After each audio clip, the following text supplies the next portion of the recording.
Today we'll be attempting the 1926 nearest exit from entrance and maze problem. This problem is a medium.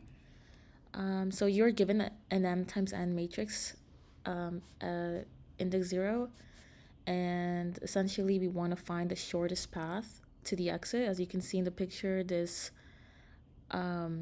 lady is trying to find the nearest exit, and one of the most common algorithms for this is BFS.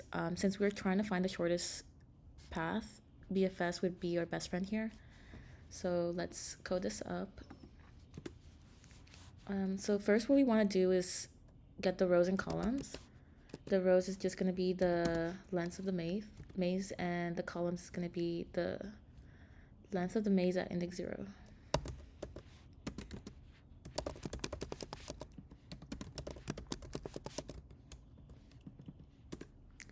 After this, we do need a queue since we're going to be using BFS. And we want to add the entrance to the queue.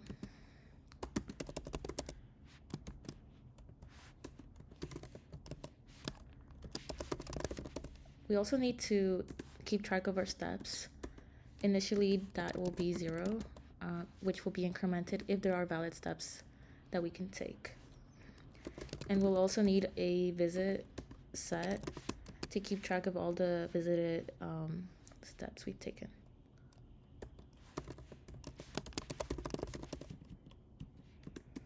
Now what we need to do is just implement our algorithm. We just go through the queue, and we want to go through the length of the queue. Initially, it's just going to have the entrance, so we're going to pop that, which will give us our rows and columns. Our first row and column, I mean. And once we have that, we want to... the base case for this, like when do we want to return, is essentially when we have found the exit. The exit in this case is if we're at row 0 or column 0, or if we've reached R equals R rows minus 1, or C equals columns minus 1, because that means we've reached one of the borders. And we also want to make sure that we have not we're also not like at the entrance, because that would not be a valid path. So we need to check for that.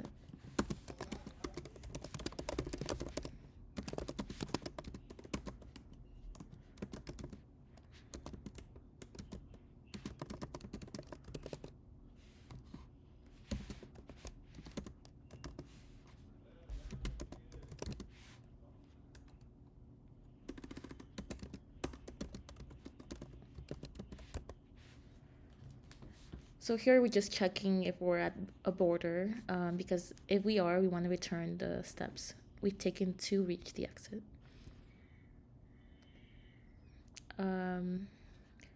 Yeah, so we want to make sure we're not at an entrance and that we're at a border, which is the exit. And in that case, we just return our steps.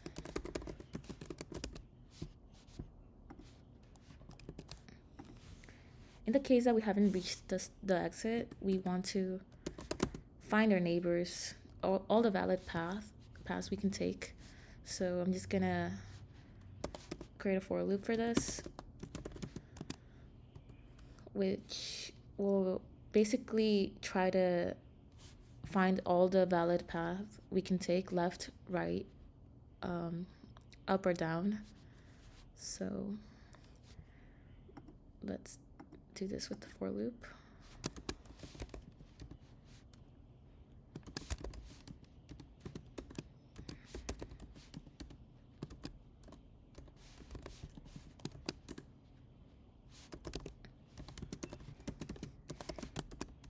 And here we're just gonna add that to a row. So whichever current row we're at, we're adding all the possibilities. So it could be, if we can go up, then there would be row plus dr, which could be this case, unless it's a wall, which we're about to check for. And same for the same thing for the column. Now we're just gonna check if it's a wall or not, because in that case we do not want to visit that. So we need to make sure that row is in between, is greater than or equal to 0 and less than rows, because that would not be a valid path. And we want to make sure that column is in between, is greater than or equal to 0 and less than columns. And then we want to make sure that the current row and column we're at isn't in the visit set, because in that case we have already visited and we don't have to visit it again. And lastly, we want to make sure if it's not a wall, which we can do like this, we know that if it's equal to a dot, that means it's not a wall. So if it isn't any of these, that means it's a valid path we can take, it's a valid step, in which case we do want to append it to the queue. And we want to mark it as visit. So we want to add this to the set, the visit set. So we're almost done here. Lastly, we just want to increase the steps, because in the case that we can visit, our queue is going to increase and we're going to be iterating through the queue again, and it has to be outside our for loop, since this is just checking for all valid paths, but the queue is essentially like all the steps we've taken. In the case that we don't reach a valid path, all we need to do is just return -1. So let's run this and make sure it works. So should be something fairly simple here. We're just checking for,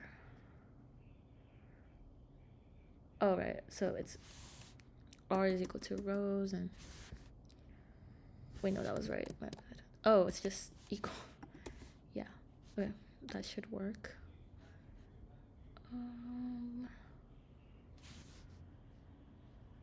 Oh, we have a comma here. Okay.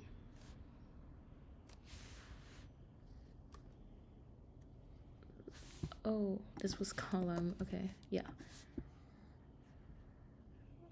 Let's see.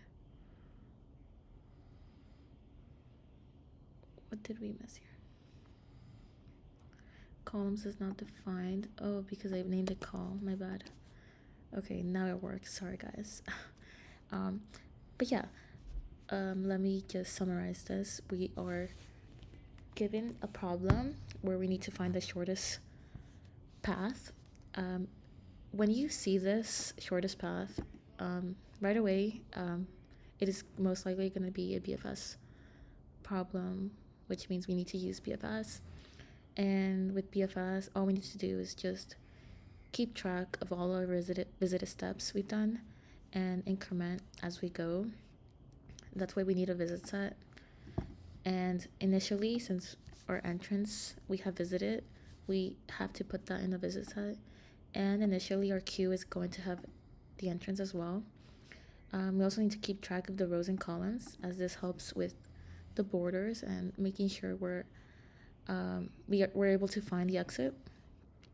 So yeah, then we just iterate through the queue, and when we're popping the queue, initially it's the entrance, right? And entrance is given as, in this case, our entrance is 1, 2. So 1 being the row and 2 being the column. So that's why you see here RC. When we're popping it, we're popping both the row and the column. So then we can check each one separately.